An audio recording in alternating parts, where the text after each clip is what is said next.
Hi, my name is John Murray here at Fitness Solutions, and we're going to talk about today about the hip, about visualization, about being able to sense certain things, and how being able to sense things can make a really big difference in what you do.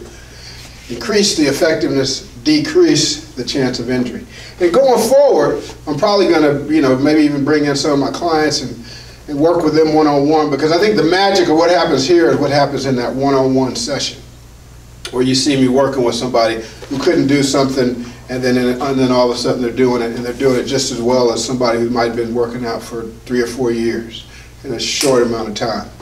And that's what we're about at Fitness Solutions. All right, so we'll start off with this thing right here. The Russian system recognized the value in an educated athlete regarding anatomy and function of their body.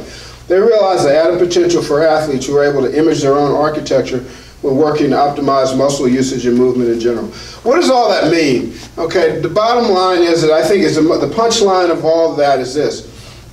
They're able to image their own architecture when working to optimize muscle usage and movement in general.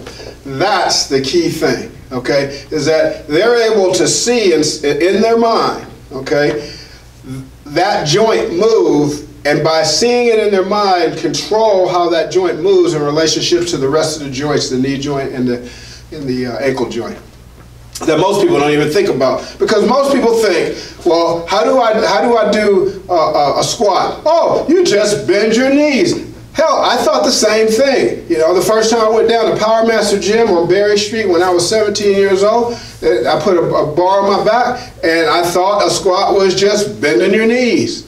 All right? Well, there's a whole lot more going on to a squat than bending your knees, and the deal is that if you can get tuned into what that is, then you can have a squat workout that doesn't hurt your knees, and that allows you to get the work that you need for your quads and your glutes, so that for the rest of your life you'll never have a problem standing up.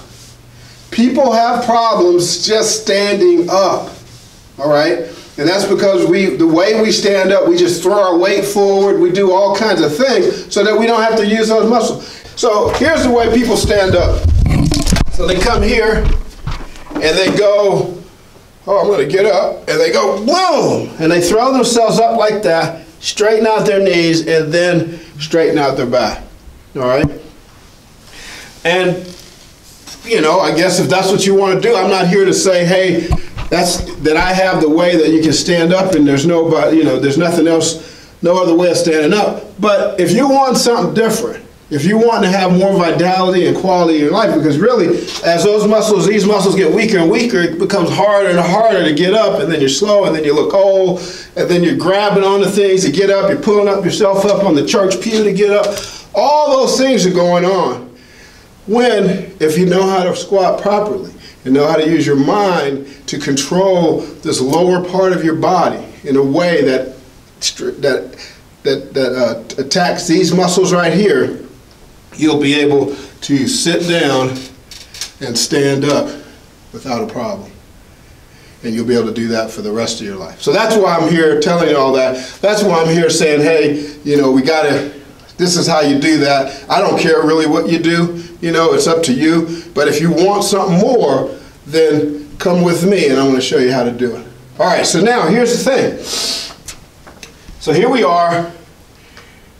And I need to show you something. And that's one of the other things that we do at Fitness Solutions, is that and it may be confusing to you and all that kind of stuff, because, you're like going, well, look, I'm not trying to be anatomist or whatever the case may be, but what we're trying to do is teach you how to use this. All you got to do is have a little image in your mind of this thing right here. You see that movement right there? If you can put that image in your mind, that's what a squat is. A squat is this right here, where this bone right here moves through 90 degrees of motion. And this bone up here, your pelvis, moves through about 45 to 60 degrees of motion. And those things together look like that, okay? If you can kind of get that in your mind's eye and recognize that what's a hip, because where's the hip if I take these two things apart? There is no hips. There's a femoral head, there's an acetabulum, there's no hip. But if I put those two things together, that becomes a hip joint. That's why the word joint is there. When these two things join, they work together in this way that Tim's going to back up and I'm going to show you, that allows you to squat in a way that you move that pelvis and you move that femur in such a way that the load is placed, boom, right here. Use your visual empathy to see that muscle there. I got my wallet in there. Let me take that out. But use your visual empathy to see this muscle working right here. Bam, that's on. Bam, that's on. And then wham, you come up. You see? And you do that over and over. You ain't going to have to do that many. You ain't going to have to do that much to get the result that people are spending hours in the gym trying to do.